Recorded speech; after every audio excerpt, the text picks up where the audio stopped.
hunky-dory with you, then maybe you aren't living the Christian life. And so it's the opposite. The wicked prosper while the righteous suffer, is the truth about the matter. We have been told, well, there is a thing with addicts. I have noticed some addicts, not all, but a few.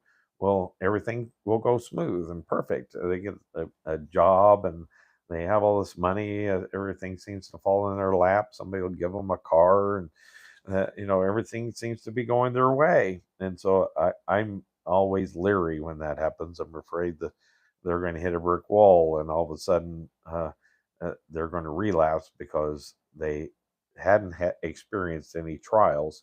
And that's what that they need to it's actually a good thing to have these trials, and having a hard, difficult time when you're going recovering from your addiction, because that's what is going to help you be able to withstand the temptation.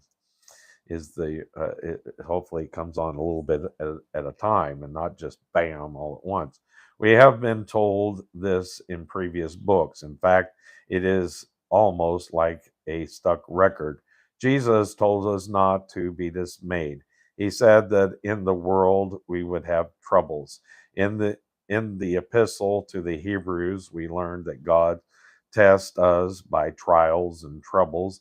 James wrote that uh, about the testings that would come from God. And Paul had a great deal to say about suffering.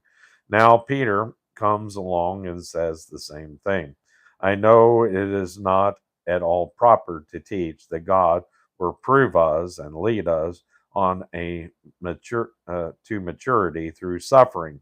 People will rather be encouraged to think that they are somebody important and that they can do great things on their own. And tonight I realized we were going there, and so I made a point to point out that we're a precious jewel in God's hand. But he's going to be chipping away at that diamond that he's making of us into something better than the Hope Diamond.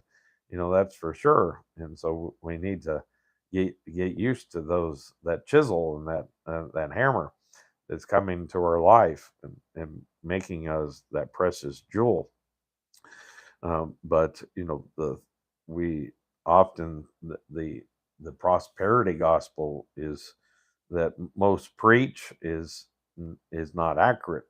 Where we are going to suffer, and so we might as well get used to it and realize that we are becoming better people as a result of it. Like I said to one of the ladies tonight, she said, "I'm sorry that during your lesson I was jerking and couldn't sit still." She had uh, leg syndrome, and I said to her as we left, no pain, no gain. So we learned, we gained stuff out of our pain, my friend. We are nothing until the Spirit of God begins to move in our hearts and lives. We have nothing to offer God, and He has everything to offer us. We need always to remember that our trials are only temporary. Paul says the same thing. For our light affliction, which is about for a moment, worketh for us a far more exceeding and eternal weight of glory. While we look not at the things which are seen, but at the things which are not seen.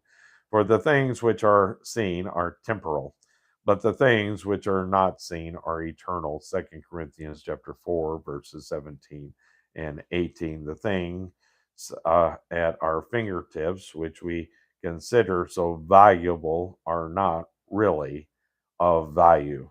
They are simply passing things that when measured in the perspective of eternity, all these things are destructible.